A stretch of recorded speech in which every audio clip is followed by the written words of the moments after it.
Hi, this is Kelly again, and kudos to you for being able to listen to me talk for this long. None of my kids can do that, so I give you credit. I just want to go through the other templates really quickly. Actually, especially this one. Number 2 is the one that you're probably like, oh my goodness, Kelly, this took me forever and a day to download. So I apologize for that. But I made that because I was like, wow, there's so many options here.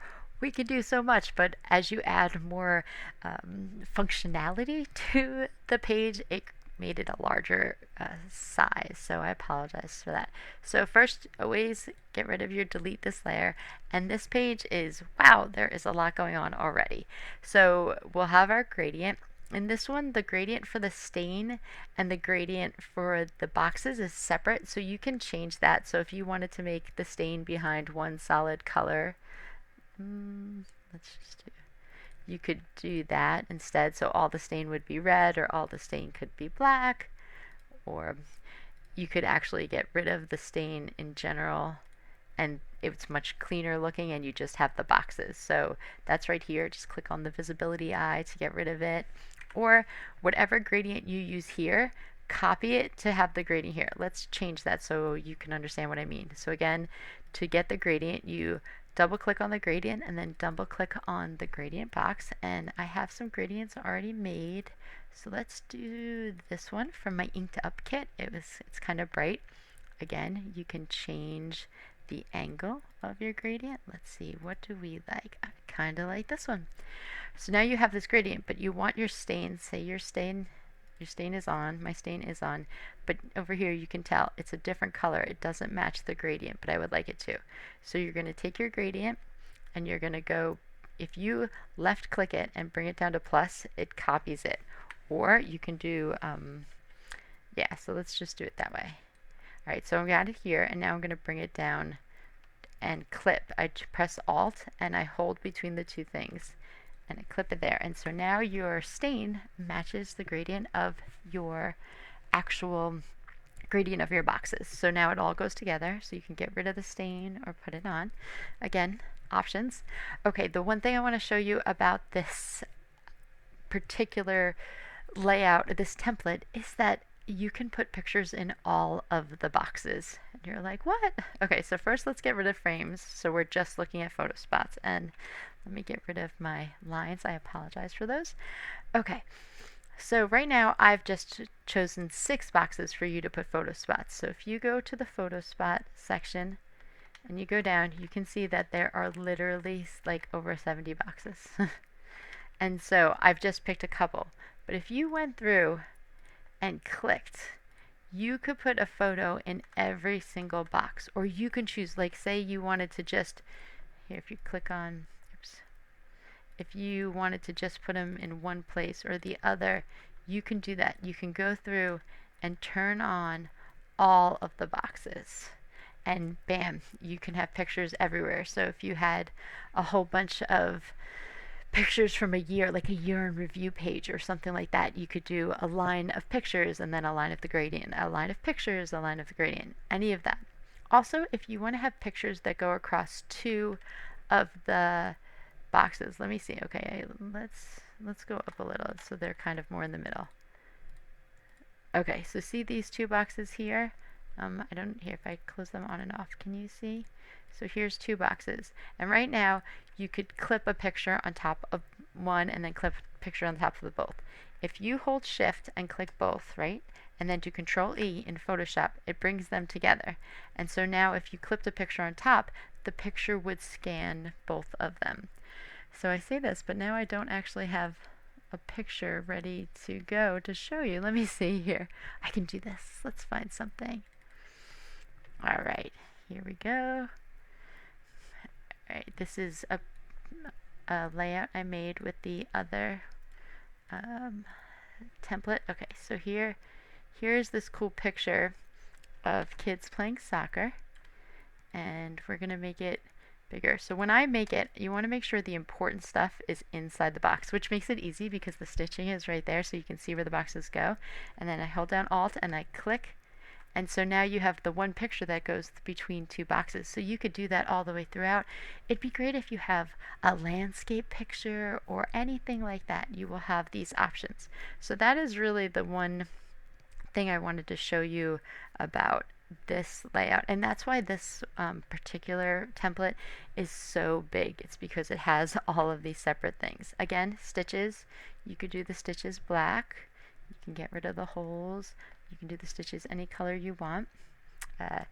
Again, so you know, for all templates, like if you have something where it's the color fill, if you add a layer on top and press Alt so that it's clipped to it, you can then change the color of just one section of it. So whatever you put here will override the color you chose. So say we had chose red for our stitching. I can go, and if I just, oops, not that way, stitches here, and I go, oh, that's because I had from before. I'm going to pick a hard round and a fully, the opacity is at 100%, and I pick the color black. I can go in and change just the color of this one. And if you were like me and you went too far, you can just erase, and I can erase these. And then you can have stitching. The stitching could be white for all of your pictures with the gradients, like over here, and then black around the pictures if you want to do something to be different. And so those are the special things about this template. All right, anything else about this template? Again, the same. There's above stitch elements, below stitch elements, and top elements above everything. So you can just put it everywhere. You have to see the Sugarbabes layouts that they made with these. They're just phenomenal. Here, wait, I think I have Heather's. So Heather H made this one. Sorry, I was just bringing it in. And I have to tell you, I love it. She used the gradient and then she clipped the same gradient to the background, and it gave this, I feel like it screams the whole Simpsons kind of feel with the bright color. So I loved it. Okay, so this is the third of the templates. Again, go to delete this layer, and you can see this template. I think it's cute. You can change the gradient. This one is pretty simple like the first one. That is a cute gradient, and I love the gradient gives. But if you didn't want a gradient, it's the same as before. You can just add a paper to it, and how cute does that look? Also, if you really want to get fancy, make sure you rasterize this later first. So say you want each of these rectangles, I guess you'd call it, or kind of like flags. You can make each one its own paper, kind of like you would in a regular template, like if they were all separate. You could just erase the paper for the next one. So watch, if I go on top of this, I can just erase. Oh, cancel. I did not rasterize the layer. When in doubt, rasterize your layer. So you can go and get rid of the other ones, and you can kind of go in and make all these different papers separate. I mean, I guess it's kind of getting rid of the idea of a gradient, but it's still fun. This one has a separate gradient like the past one here, let me get rid of those. So again, this paint on the bottom has a gradient, and the papers have a gradient, and you can copy it. So you pull down to the plus and you just copy it. Oops, I put it in below flags. And so now my paint matches, but this could also have been just a solid color. And so if you wanted all your paint to be blue, maybe give a water feel, or all of it to be yellow, that you can do that. And this one is like before. You put your elements in different layers, and you kind of just go to town. And that's it for this one. And I didn't save it because I forgot to name it, the original. And the last one is here. And first thing you always do, save it as a different name and delete this layer. And you can go in and change your gradient. We could change colors, or I'm just going to pick a new one. This is, and you can change it. And you can see I went a little paint drippy happy, but you can take your, oops, sorry. You can take your angle and change it to get a different feel, or you can add a paper to it. We'll do okay. Oops, sorry. I think it's so big that my whole computer is getting annoyed at me for all of these issues. But again, if you don't want to do a gradient, you can add a paper. And that's fun too. And then you can go with all of your embellishments or everything that you do right there. I do like the gradients though.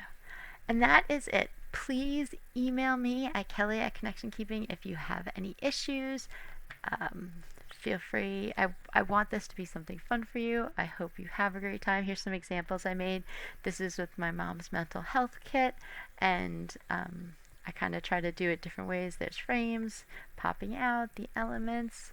This one is with my Sweet Dreams boho kit, and let's see. This is from Sweet Char. She's a sugar babe, Charlene. She made this one about her sons on their prom, and I thought it was so homecoming.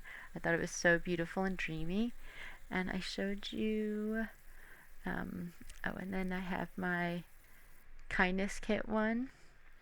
And again, you can just go to town and do all sorts of things. I hope you have a great time, and thank you so much for listening.